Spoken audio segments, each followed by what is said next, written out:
O Zoom TV Jornal está de volta e começamos hoje uma série de entrevistas com os candidatos a prefeito de Nova Friburgo.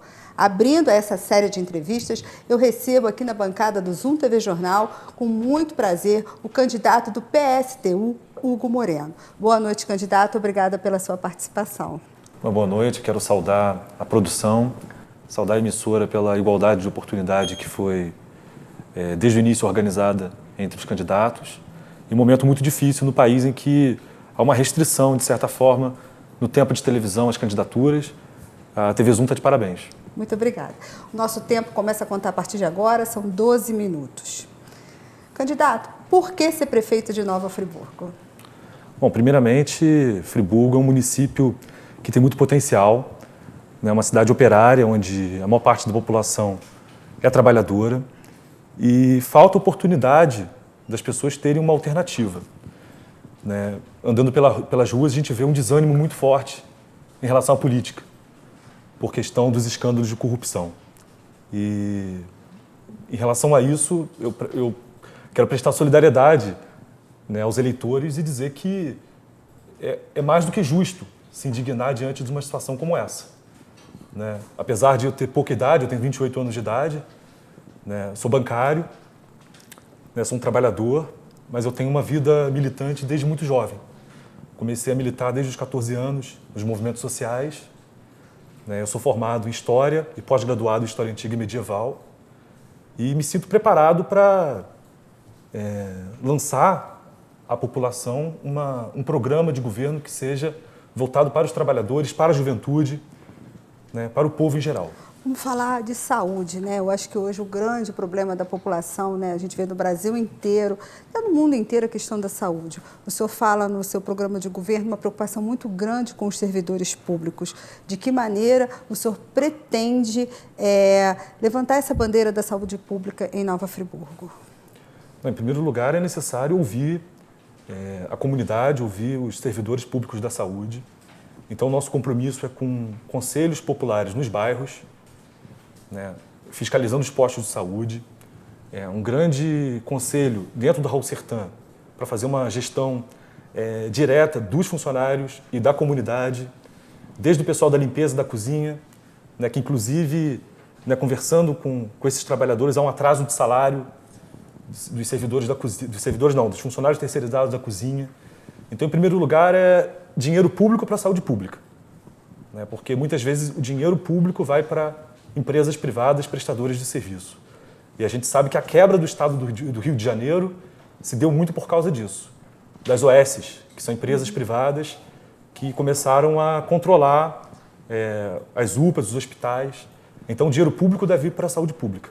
E fazer uma auditoria. É necessário fazer uma auditoria para saber para onde está indo essas verbas todas da saúde. Né? A gente sabe que quase 50% do orçamento vai para a saúde e a população não vê melhoras. Né? Filas para cirurgia. Então, nosso compromisso é a valorização do servidor público, municipal concursado, convocar um concurso público exclusivo para a saúde, para poder acabar com esse déficit que existe em relação ao número de funcionários, incorporar aqueles que são terceirizados ao quadro da prefeitura e fazer novos concursos para chamar novos servidores. Dessa forma, a gente considera que vai resolvendo o problema de saúde. Mas não existe mágica. A saída é dinheiro público para a saúde pública e um controle da comunidade. Porque se não houver controle da comunidade, a gente sabe que a saúde acaba virando um negócio. E saúde não é negócio, saúde é para cuidar das pessoas. Vamos falar de educação. O senhor, como historiador, né, como o senhor falou aí, qual o grande capítulo da história da educação o senhor quer deixar como legado aqui em Nova Friburgo? Uma educação que seja em tempo integral, onde a mulher trabalhadora, né, das confecções, das lojas, do comércio, das fábricas em geral, onde os pais, né, que são trabalhadores, possam ter a tranquilidade de saber que seus filhos estão no local seguro enquanto trabalham. Né, isso é fundamental. Então, uma escola integral é fundamental. Né, mas, para isso, também é necessário que haja participação da comunidade. Então, uma escola que seja de uma gestão direta, um conselho escolar gerido pela comunidade. Isso é fundamental. Uma outra questão, o aumento de vagas nas creches. Né? A gente sabe que a licença maternidade no Brasil é muito curta ainda, apesar do aumento que houve para 6 meses em algumas empresas. Mas, na maior parte das vezes, as mulheres com 4 meses, na criança, um neném com 4 meses de idade, é necessário iniciar a vida numa creche. E existe uma falta de vagas em creche. Então, a universalização da creche. E o fim do analfabetismo. Né? Eu, como trabalho no Banco do Brasil, né, eu sou bancário, eu sei que muitas vezes as pessoas se constrangem. Há um constrangimento de não saber ler nem escrever. Né? Só que o culpado não é a pessoa que não sabe ler nem escrever. Então, essas pessoas não devem ficar envergonhadas. Quem deveria ficar envergonhado, são os governos, né, que passaram por Nova Friburgo e que não cuidaram de fornecer educação para jovens e adultos de forma efetiva e eficaz. Vamos falar agora também, num programa do governo do senhor fala sobre as empreiteiras em Nova Friburgo, né? As empreiteiras que vêm fazendo as obras no Rio Bengalas, as empreiteiras que trabalham aqui em Nova Friburgo, e que o senhor fala que esse trabalho tem que vir para as construtoras da cidade, para que a gente possa movimentar o dinheiro em Nova Friburgo, né? Que a gente possa criar esse grande cinturão econômico na nossa cidade. De que forma que o senhor pretende fazer isso? As frentes de trabalho são experiências que ocorreram pelo país, né, e que em Friburgo nós devemos valorizar isso. É a prefeitura municipal contratando diretamente os trabalhadores e aí sim, a licitação deve ser a partir do custo, né, do preço dos insumos, dos materiais para a construção. Mas é necessário ter uma grande frente de trabalho para poder combater a crise. Foi assim na crise de 29, né, onde houve todo um plano de reconstrução. Foi assim no pós-guerra. Então, em momentos de crise econômica, é necessário ter um plano de obras públicas, porque a partir disso se movimenta a cidade. O problema é se você coloca essas obras na mão das empreiteiras, né, viciadas de sempre, as obras vão ser quase sempre muito caras. Né? A gente tem vários exemplos aí acedados, né, exemplos acerdados de obras que as pessoas comuns que não entendem muito bem do preço acabam se escandalizando. Como que uma obra pequena custa tanto? Cifras de milhões. Então é necessário que tenha um plano de obras públicas, através de frentes de trabalho, onde possa combater o desemprego numa ponta e na outra reconstruir a cidade no pós-tragédia. Porque muito do que foi destruído em Nova Friburgo não foi reconstruído. E muito deve ser construído. Então o combate ao desemprego por um lado, né, e por outro a reconstrução da cidade para que as pessoas tenham saúde, educação, transporte de qualidade. Chegamos mais ou menos à metade da nossa entrevista e eu gostaria de saber do senhor de onde o senhor vai buscar esses recursos. É necessário, em termos tributários, né, existir o que nós chamamos de imposto progressivo. Ou seja, a população mais carente paga menos impostos e aqueles que podem mais pagar mais impostos. Né? Dessa forma, a gente vai conseguir aumentar a arrecadação no município, acabar com as distorções. Né? Então, dessa forma, a gente vai conseguir arrecadar para o município. E o próprio plano de obras públicas, né, ele é uma mão dupla aí de, ao mesmo tempo que você investe, ao mesmo tempo que você arrecada, porque você circula a economia na cidade e você aumenta o nível de emprego. Né? Então, é importantíssimo aumentar a arrecadação através de um imposto progressivo, né, onde aqueles que têm a menor renda, a classe trabalhadora, pague menos impostos e aqueles que têm uma renda maior paguem mais impostos. Né? Existem estudos que demonstram que a estrutura tributária brasileira é das mais injustas do mundo. Né?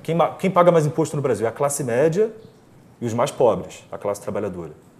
Uma cidade para os trabalhadores inverte essa lógica. Aqueles que podem mais devem contribuir mais para a cidade, é mais do que justo. E aqueles que podem menos devem contribuir menos, de uma forma que aumente a arrecadação. A gente não pode ficar dependendo para sempre de receitas da União e receitas do Estado. A gente sabe da situação que o país está de crise financeira. Crise financeira. Eleito dia 2 de outubro, qual seria o primeiro ato do prefeito Hugo Moreno? Primeiro, convocar a sociedade para formar os conselhos populares. Seria o primeiro ato. O prefeito municipal, com a vice-prefeita Vânia, e as comunidades, formar os conselhos para poder controlar os serviços públicos. Porque não adianta propor nenhuma medida importante para a cidade se não houver participação popular. E participação popular não se faz apenas com jogo de marketing. Né? Ir para a praça é importante, mas não é assim que se faz um governo participativo. Um governo participativo se faz com organismos de poder entregues à população. E a Câmara de Vereadores vai ter um grande papel. Né? Eu não estou dizendo aqui que a Câmara de Vereadores vai ser secundarizada, vai ter um grande papel. É de, junto com os conselhos populares, né, criarem leis que sejam de benefício para a população. Então, esse vai ser o primeiro ato do prefeito municipal. A criação desses conselhos municipais. Os conselhos populares. Populares municipais, exatamente, né? Porque os conselhos municipais já existem. Já existe, mas embora nas com comunidades. Nas comunidades, que controle o transporte. O nosso programa, por exemplo, em relação ao transporte, é uma empresa pública de transporte. Né? Muitas pessoas ficam escandalizadas e acham que é impossível. Mas, nos países onde se resolveu o problema de transporte, se resolveu através de empresa pública de transporte. É assim na Europa, em quase todos os países. Então é necessário que tenha uma empresa pública de transporte, mas não basta ser pública. Ela tem que ser controlada pelos trabalhadores e controlada pela comunidade. Se ela for controlada pela comunidade, através das planilhas, né, para saber exatamente para onde está indo o dinheiro. Qual o custo? O custo. Né, a gente sabe da falta de transparência que existe, infelizmente. E não basta ter agência reguladora, porque as agências reguladoras elas acabam sucumbindo ao poder econômico dessas grandes empresas que são monopólios. Então, em relação ao transporte, é conselho popular nos bairros para controlar o transporte. Uma empresa pública de transporte que possa fazer investimentos para a mobilidade urbana, retornar a integração do município, mas não retornar aquela integração que havia antes, que era uma rodoviária. Eu ando de ônibus. A rodoviária de integração ela era muito ruim. Piorou mais ainda com o fim da integração. Né? Existem cidades como Curitiba, em que tem integrações espalhadas pela cidade desde 1976. Há 40 anos existem integrações espalhadas pela cidade. Por que Friburgo não pode ter integração, terminais de integração espalhados nos principais bairros de ligação? Estamos chegando ao fim da nossa entrevista. Eu gostaria que o senhor falasse aos telespectadores por que no dia 2 de outubro vote em Hugo Moreno. Eu quero pedir o voto a você, eleitor, né, você jovem, você trabalhador, porque estamos diante de uma grande oportunidade, que é eleger um governo que seja para a classe trabalhadora, para a juventude, um governo que seja de participação de verdade. Porque não existe salvador da pátria, não existe mágica.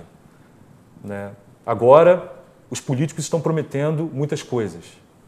Né? Os candidatos estão prometendo resolver toda a situação da cidade. Mas quando eles estiveram na prefeitura, quando eles estiveram à frente da prefeitura, eles fizeram muito pouco para o povo. A nossa candidatura é a única que representa uma mudança de verdade, porque nós não passamos pela prefeitura e nós somos vinculados à luta da classe trabalhadora. Muito obrigado, sucesso na sua caminhada. Muito obrigado.